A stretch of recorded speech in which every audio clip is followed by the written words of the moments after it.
In Lesson 19, we're going to learn about exponential functions in graphs. Before we really look at exponential functions in graphs, though, we need to go over some things that we call properties of exponents. Now, these are some exponential calculations, or just facts, exponential facts. You should write them down. They're going to come up over and over, not just in Lesson 19, but they're going to come up in Lesson 20 and probably in maybe 21 and 22 as well.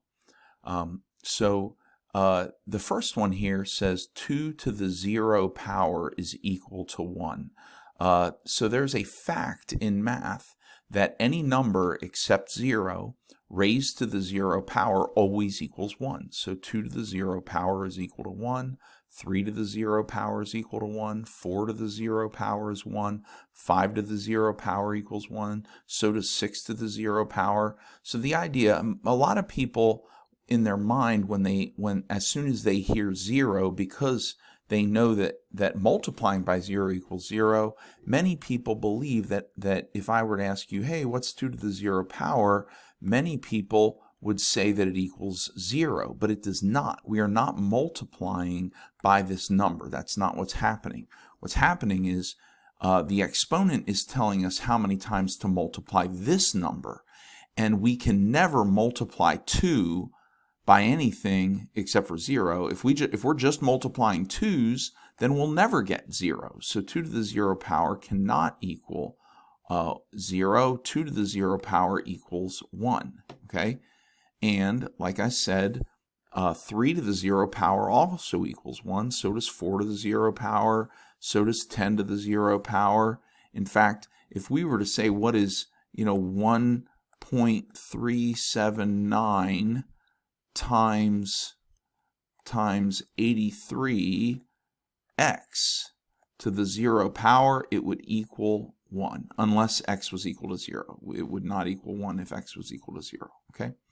All right, so it's important to understand that anything to the 0 power is equal to 1, and then anything to the first power is equal to itself. So 2 to the first power equals 2. 3 to the first power equals 3. 7 to the first power equals 7. 9 to the first power equals 9. So anything, if we were to say x to the first power, that equals x. And we already know that. We've been working with that for a long time. Okay? So then these other ones are just sort of obvious. So 2 to the second power is 2 times 2, and 2 times 2 equals 4. 2 to the third power is 2 times 2 times 2, and that equals 8. And basically what's happening here is 2 to the third power is 2 to the second power times 2. So we take 4 times 2 equals 8. And so really what we're doing with the powers of 2 is we're doubling. So double 1 is 2, double 2 is 4, double 4 is 8, double 8 is 16, and if we double 16, we get 32. And that's why 2 to the fifth power is 32. Okay? So I recommend that you write these down. In fact, write all of this down in your notes because you're going to come back to it. Okay? So in some questions, you're going to see the number 625. And when you see 625, you're going to want to know that that's 5 to the fourth power. Okay? Another interesting thing is the powers of 10. So we know that 10 to the 0 power equals 1, and we know that 10 to the first power is equal to 10. But what's interesting about the 10s is the 10s are the easiest ones to do because whatever the power is on 10, that's how many zeros there are. So 10 to the second power means that you have a 1 with 2 zeros. 10 to the sixth power is a 1 with 6 zeros, okay? And so that's easy, in my opinion. It's pretty easy to understand, okay? And then the last thing I want to point out on these numbers is E. E is a number, kind of like pi. You know how pi is approximately equal to 3.1415? Well, E is a constant just like pi. E is a number that's approximately equal to 2.718. Okay, so anytime you use the mathematical number E, it's the same thing. It's basically equal to 2.718. Okay. All right. So now let's look at negative exponents here. Okay. What negative exponents do is they cause the base. This is called the base of the exponent. So here we have 2. That's the base. The exponent is -1. So like let's say that we have 5 to the third power is equal to 125. We know that's true because it's right over here. 5 to the third power is 125. Well, the 3, that's called the exponent. And the 5, that's called the base. Okay? So we have the base and we have the exponent. And then this goes by a lot of names. I call it the product because it's the product of 5 times 5 times 5. Okay? All right, so this base, if we have a base of 2 and we raise it to a negative exponent, what that essentially does is it just turns it into a fraction. So negative exponents basically cause the base to go into a denominator with 1 in the numerator. So 3 to the -4 is 1 in the numerator and then 3 to the +4 in the denominator. Okay, so the negative, once it turns it into a fraction, the negative goes away and we just have 3 to the 4th power. So then e to the -3 power would become a fraction 1 over e to the +3 power. Okay? And another example would be if we had 5 to the power of -17, that would be the same thing as 1 over 5 to the +17 power. So all a negative exponent does is it causes it to become a fraction and it forces this into the denominator. Okay? All right, let's look at some more properties of exponents. All right, so the last thing I want to do in this video is I want to show you how to calculate exponential expressions. So if you're given this expression 4e to the third power, how would you key that into a calculator to try and find the answer? Well, I want to call your attention to these buttons here on the scientific calculator. I want to call your attention to that button. It's called the second button, okay?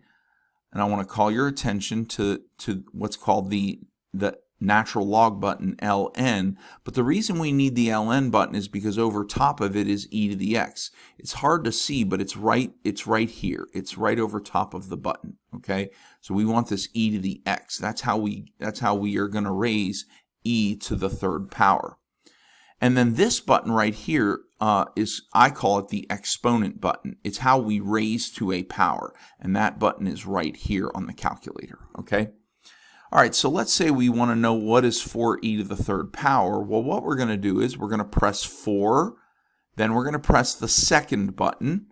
When we press the second button, if we then press the ln button, okay, it's not going to give us ln, it's going to give us the e to the x because the second always gives us what's above the button, okay? So if we press 4 and then second and then ln, we will get 4 times e to the power. Then we're going to put in 3 because 3 is our exponent. And then we're going to close the parenthesis because when you press second and then ln, it actually gives you this. Hang on. It gives you this. It includes the parenthesis. It gives you e to the power of parenthesis. Okay? And then it expects you to put a number in. Okay? So then we're going to close the parenthesis and we're going to press equals. And it will give us an approximate answer, which is approximately 80.34214.769. I would want you to put in 80.342. That would be enough, okay? So that is 4e to the third power using a calculator. This exponent button, just to give you a better understanding, if we just wanted to key in 3 to the second power, we would press 3, then the exponent button, and then 2, and that would give us 3 to the second power. Let's do another example. All right, here's another example. Let's say we want to calculate 7 times 1.23 to the 8th power, okay? Note that the 8th power is only on the 1.23. It is not on the 7, Okay, what we're doing is 1.23 to the 8th power, and then after we get this answer, we multiply it by 7. But we can put the whole thing into the calculator at once. Here's what we're going to press. We're going to press 7, then you're going to see a 7. Then we're going to open a parenthesis. You'll open a parenthesis. Then you're going to key in 1.23, and you'll see your 1.23.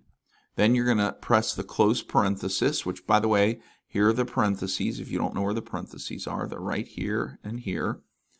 So we're going to close the parenthesis. Then we're going to press the exponent button, right? That's this one right here. It's right here. Then our exponent is 8, so we're going to press an 8.